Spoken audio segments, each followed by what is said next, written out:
So I mean, you're kind of just going over how you kind of see that introversion, extroversion is fluid, that it can be changed over time, that it can be Yes. shaped and molded by the environment. So just sum up everything that you said right there. And I would like to go to the beginning where like obviously you're a kid and you have these environmental factors that are shaping you as a person. So I mean, we can start with the home, for example, right? You know, how does maybe having certain parents, right? You have parents from a different Mhm. socioeconomic background. Your parents might be different race, culture. So how does like their background, their cultural influence kind of affect you as a person and make you like an introvert, extrovert, all that kind of stuff? Like have you ever thought about that? Yeah, I thought about that a lot. If literally everything influences the individual, from the socioeconomic status to the cultural factors, to genetic, also epigenetic activations of the genes, and there's so uh, there's so much to talk about when we're talking about socioeconomic status. And what is interesting that not uh, the socioeconomic status, we usually neglect the socioeconomic status, but it plays such a big role into every family, because in family dynamics, because let's say how the parents behave is also very influenced by the socioeconomic situation. Because if so there are a lot of subjects that we can talk about here. So is it like the status, the social status, the money factor, the financial situation, the beliefs surrounding money, and also we have the past, I mean, passed on beliefs from the parents. And this is such a broad, like, such a complicated situation. Um, and also it depends on the generation, uh, the historic events that we have. Like everything is such an important factor. And If you can narrow s- it uh, though, like if you can narrow it though, like maybe someone who's poor versus middle class versus rich. I mean, we just break it down three categories like that. I know there's in between yeah. and stuff, but how does each one then, you know, affect someone's personality trait with introversion versus extroversion? Like, do you think there's a correlation between someone being more poor and then introversion, extroversion, or do you think not really at all? Yeah, absolutely. I mean, as an example, in rich people's households, I have noticed that they're much more confident. They're much more assertive. They don't have that much stress when it comes to the financial situation. And stress also plays a very important role in our lives, in our childhoods, because without that kind of stress, they have much more time to socialize. And of course, every family is different. Just because someone is rich doesn't mean that must be sociable. But also, what also influences, as an example, an individual from a rich family, is also the acquaintances. Like they usually rich people usually know, like, very powerful people. They have powerful connections, and that also plays a very major part into the process of socialization, and their assertiveness, their extroversion. So that's why rich people look much more extroverted than if we compare with someone who is much poor. And so what I also talked about with the person I interviewed. um, the person that I interviewed is 50 something years old, and the purpose of the interview was to see the differences between, as an example, uh, the older generations and our generations. And we were talking about this exact thing, the situation between the rich and the poor classes, let's say. And what she mentioned is that back in the day, like in Europe, and if we're talking about Yugoslavia, as a very important part of Europe. Um, a middle class existed, and that also influenced a lot of people's mentality and mental health. So in today, like, part of the reason why today's society is in such a crisis is because there is no middle class. It's either you're extremely rich or extremely poor.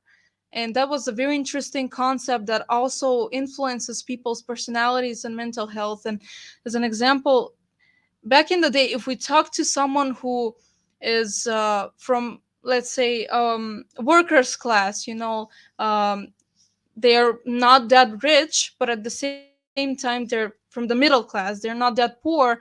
um, you'll see that there are not a lot of cases of, extremely poor people, if we're talking about this statistic, this culture from Europe. And they are very extroverted people. Like, even though they are more poor, they're very extroverted. They love talking, communicating, sharing experiences. And if we compare them, like, to people who are poor today, the difference is insane.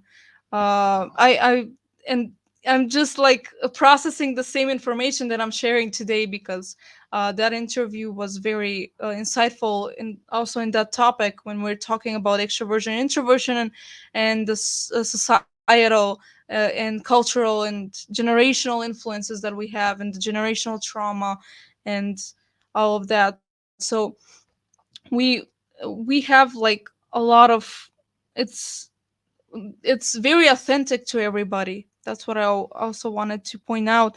um as an example, to like today, because we have huge crisis in every aspect.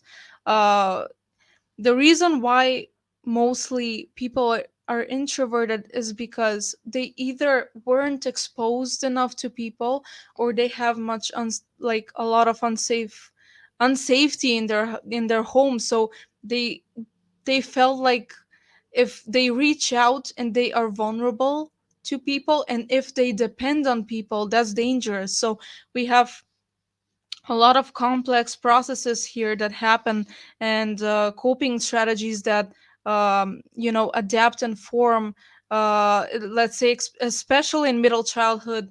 When they start going to school, they start to social, like, we have also middle childhood is a very broad topic when it comes to extroversion and introversion, because also a lot of there are a lot of social factors, like what I read about also was gender segregation.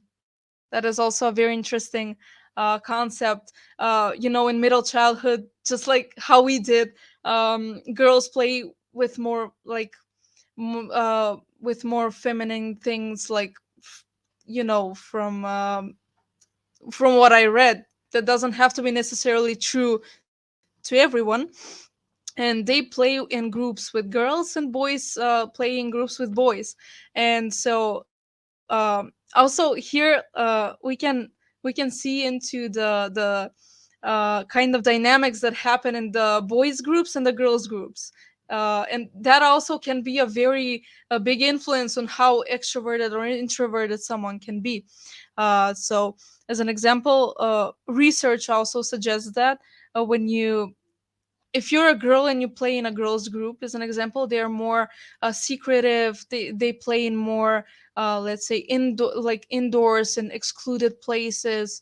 They're less they accept new members less, and they're more excluded in a sense. And of course, there are always exceptions, but that as an information itself was very interesting, as information itself. And also, boys, as an example, in boys groups, they're proven to be like, with what I'm talking about is all research. They just researched groups, social groups in middle childhood. And boys, as an example, were they are roaring outside. They are more assertive. They love competition. They love playing outdoors more, and playing sports. And I know that this sounds kind of stereotypical, because that doesn't have to apply, to every. But what I wanted to mention, to put an emphasis on here, is there's so many interesting things that we overlook in our childhood, and how we were raised, and the gender, the generation. There are, they just influence us, and it's so complex. I love it. Yeah, so there's that, and then I'll say kind of returning back to, I guess you could say, that family structure. Um, how can like a family's value system, for example, like, and also like, I guess you could say the virtues that they hold on to. An example would Hmm. be courage, confidence, um, love, all these kind of things. How would you say that Yeah. affects introversion versus extroversion? Because like, if you have a hateful father or a hateful mother, that can definitely, that virtue of hate, or it's not a virtue, but I don't know what the word is, but hate, I for example, understand. Yeah. yeah, yeah, they it would affect someone's, I'd assume, introversion or extroversion, how they kind of outgo, or how they are. Yeah, when we're children, what is also interesting, we basically we're like sponges. We completely we learn from how our parents behave, in many ways, not only what they tell us. Yes, it's true, we adopt their values and all of that. As an example, there's this interesting thing that I was hearing from if we're talking about values of money, of kindness, of goodness, of um we basically adapt the same values, and if we don't become conscious of them, that's why we, as an example, in my country, we have this saying, um she's just like her mother. And that's like, it's like mother like daughter, like father like son, we basically adapt this, literally the same personality traits. And here we're talking about earlier childhood. So when we start going to school, when we start socializing with other people, when we start seeing the world, getting exposed to the world more, we basically form our differences, and we become conscious of some things, and we change them. We remain unconscious of some things. But what remains the same is that when we're, let's say, in the most earlier period of our childhood, we basically become them, in a sense. um, because they are the first models that we learn from who we learn about how to do things, how to go about life, how to live, because we need to adapt.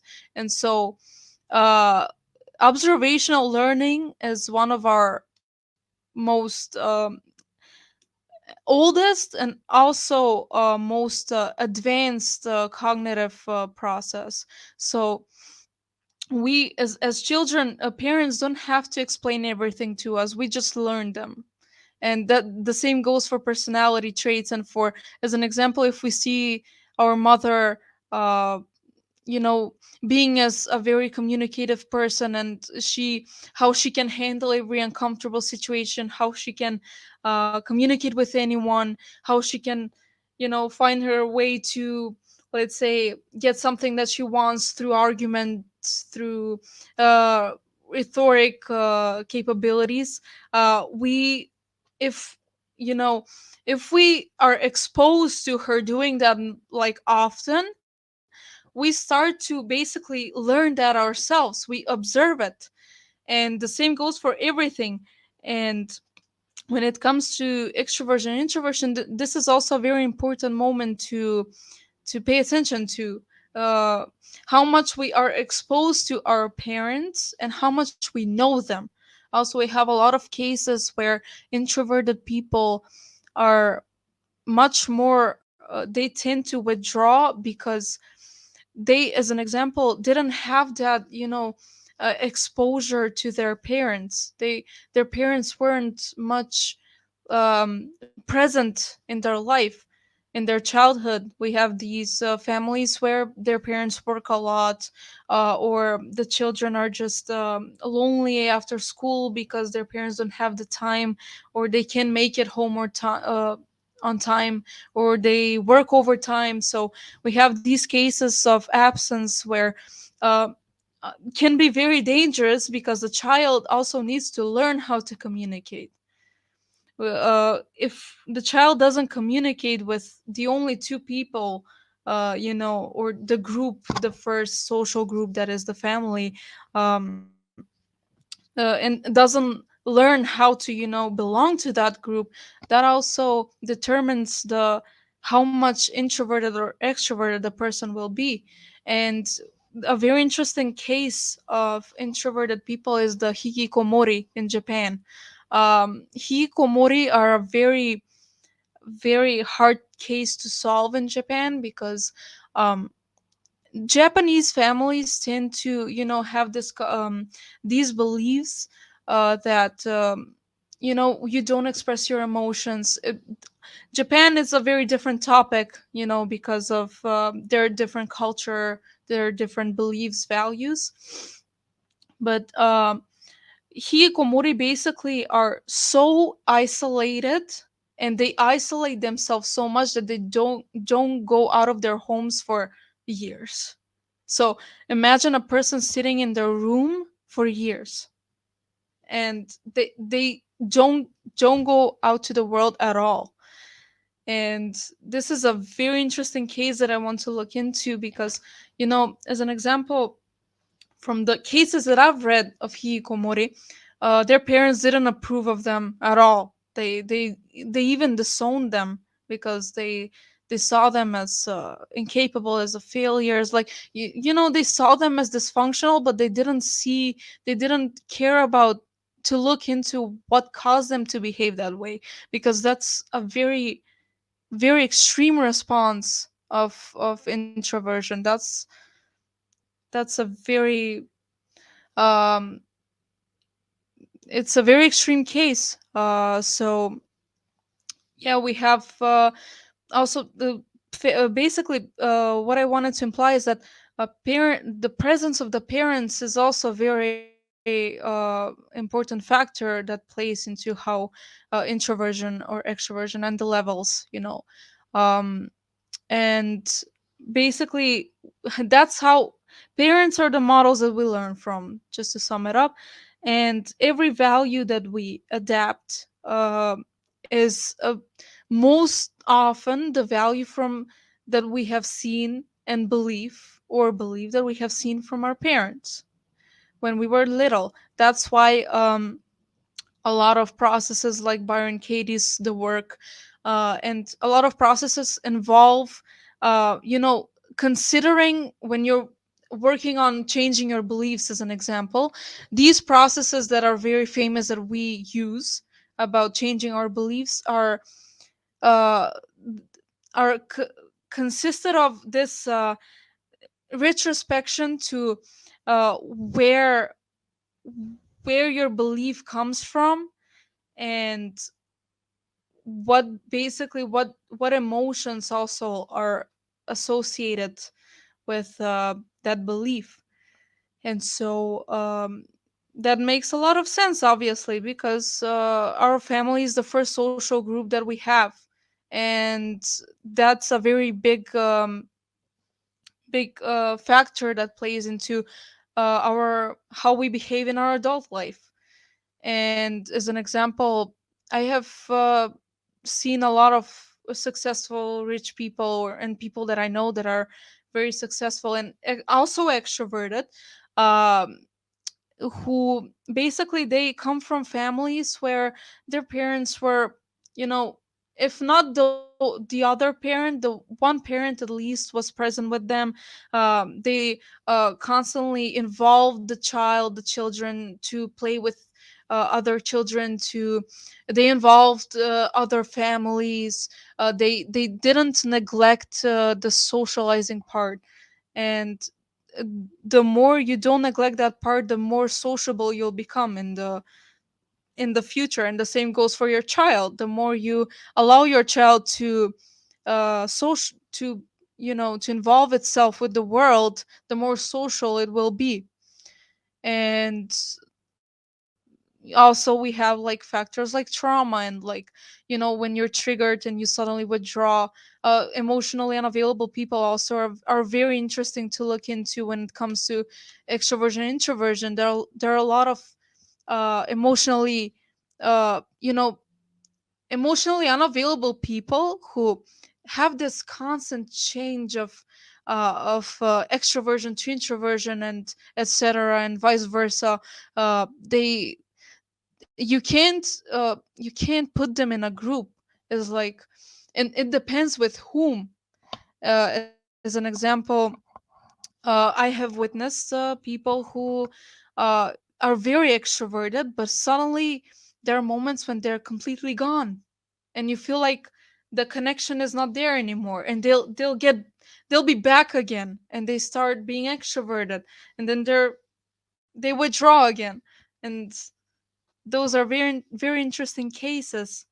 Uh, and that's why that's part of the proof that I want to point out about introversion and extroversion. You can't divide them into categories.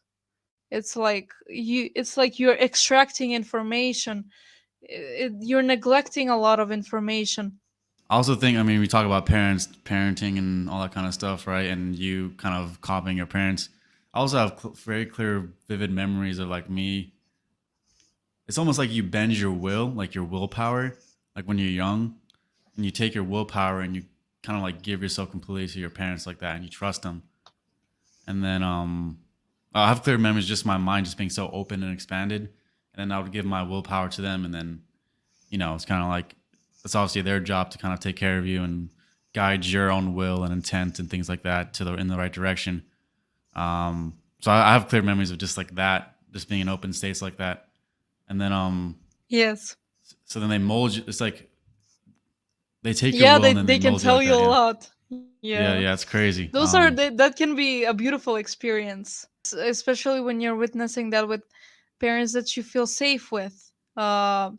And that's absolutely true. The experience itself is real, and it happens energetically because your parents are the first people that you learn what dependence is and how to be interdependent with people. Because when you grow up, when you become an adult, you need to know how to choose the right people to be interdependent with, because we can't do everything alone. We as an example, we form families, we have children, we have partners, we have friends.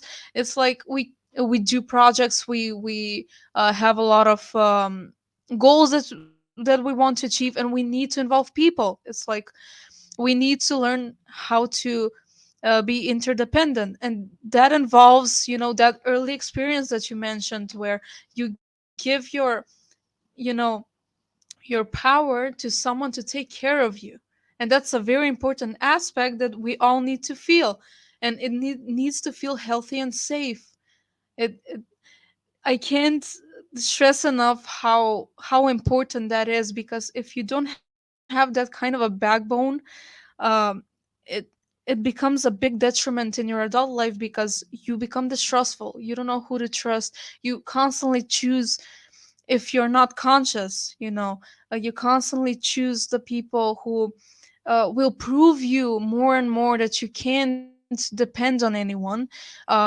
And in worst scenarios, a lot of bad things happen. You break a leg, you get a disease. It's like you'll need someone to take care of you, and there are a lot of situations that involve that. And choosing the right people is a very important aspect um, of your life, because your life is basically your connections. If you know We all think that success is a very important thing. It is a very important thing to have a goal and to reach it, but I would say connections are much more important, because you need that kind of a backbone where you give your energy, you give your power to someone else to take care of you. and the same way we did it with our parents. And we all do that when we're children. We like it or not, we're born without knowing how to walk, how to eat. We need to be dependent on our parents. It's like we can't do that on our own. And this is why uh, a lot of trauma experts and therapists and psychologists put emphasis on, you know how much how important and uh how should I say it, how much of a foundation your parents are, as mostly as when we're talking about the safety aspect and the connection with your parents.